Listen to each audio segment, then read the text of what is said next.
que vocês estão? Hoje eu vou fazer a resenha do Cavaleiro dos Sete Reinos, do George R. R. Martin. Essa história se passa no mesmo universo das Crônicas de Gelo e Fogo, né? É em Westeros, só que é 90 anos antes das coisas de Game of Thrones acontecerem. Cavaleiro dos Sete Reinos é um livro que é dividido em 3 contos, na verdade, mas todos eles contam a história de um cavaleiro andante chamado Dunk e o seu escudeiro, que é o Egg.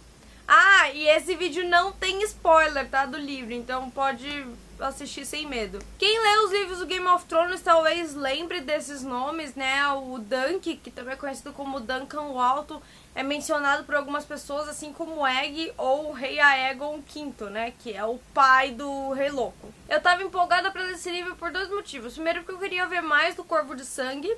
E aí, nesse aspecto, eu fiquei um pouco decepcionada, porque aparece pouco sobre ele, assim, se comenta muito, mas ele mesmo não aparece muito nos contos. Também porque eu queria saber um pouco mais do Rei Aegon V, porque eu escrevi um tempo atrás, nem lembro quanto tempo faz, mas um texto explicando qual que era o lance do Rhaegar Targaryen com a Lyanna Stark. Eu comecei a pesquisar sobre os dois, mas principalmente sobre o Rhaegar, né, porque da Lyanna eu já sabia mais. E aí eu me deparei com a história da tragédia de Solar Estival, e aí eu me deparei com as histórias do Aegon V, e eu comecei a achar o cara gente boa. Os 3 contos, eles têm uma cronologia, então é legal ler, né, na ordem. Não é uma cronologia totalmente direta, e você pode ler esse livro sem ter lido os livros lá do Game of Thrones, né? Se você quiser começar por esse, inclusive, rola. O primeiro conto conta como o Dunk virou cavaleiro, né? Ele era escudeiro de um cavaleiro, o cavaleiro morreu, mas antes ele nomeou o Dunk como cavaleiro também, e aí ele vai pra uma justa, né? Eu acho que fala justa, tá, ganhar uma grana lá. E aí ele conhece o Egg, que ele acha que é só um moleque, mas no final o moleque, a gente descobre que ele é um dos Targaryen, né, da família real. Na época tava no trono ainda. Aí no segundo conto, depois de um tempo, o Dunk virou a espada juramentada de um lorde pequeno.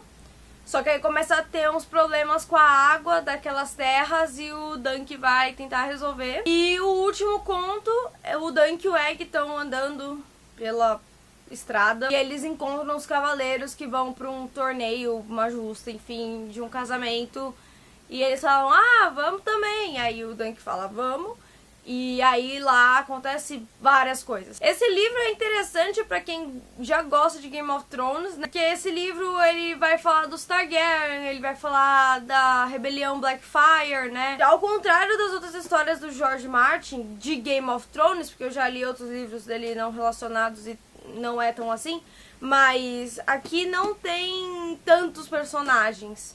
Então, por isso que as pessoas falam, talvez se você não leu Game of Thrones e não tá acostumado com esse tanto de informação, esse tanto de personagem, talvez seja legal começar por aqui. E é legal porque o Dunk, ele é um cavaleiro, assim, não tá lá por status, ele realmente acredita nos votos de cavaleiro e que ele tem que proteger as pessoas comuns e tal. Até me lembra um pouco a Brienne isso. E a relação dele com o Egg é muito legal. E esse Dunk, assim, ele sempre tá na hora errada, no lugar errado. E o segundo conto nem tanto, mas os outros, ele é, tipo, muito azarado, por um lado. No começo me incomodou um pouco que a história dos Targaryen Blackfyre fosse contada de alguém que não era nenhum dos dois, que era uma pessoa tão aleatória, porque o Dunk entra nessa história de forma completamente aleatória. Quando ele vê, ele já tá no meio da confusão. Eu achei que a gente teria esse background a partir do ponto de vista de nobres, que é o que acontece no Game of Thrones, né? Se você parar pra pensar, a maioria, se não todos os personagens principais, são nobres ou têm uma posição de poder de alguma forma.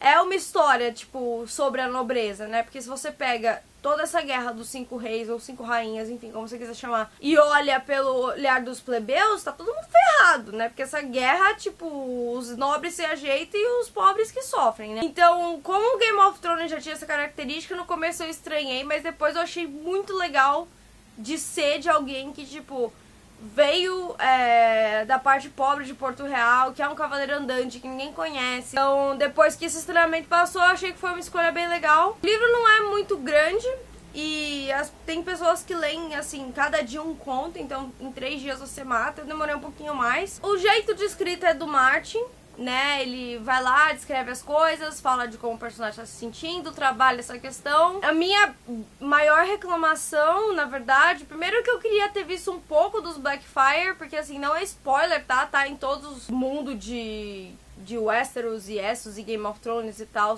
esses livros com informação que você achar. A segunda rebelião Blackfyre praticamente não rola, né? Ela começa e morre na mesma hora praticamente. Então eu queria ter visto um pouco mais da briga dos Targaryen e Blackfyre, porque quando o livro começa, a primeira rebelião já aconteceu. E outra coisa que me incomoda também é que as personagens mulheres praticamente não existem aqui.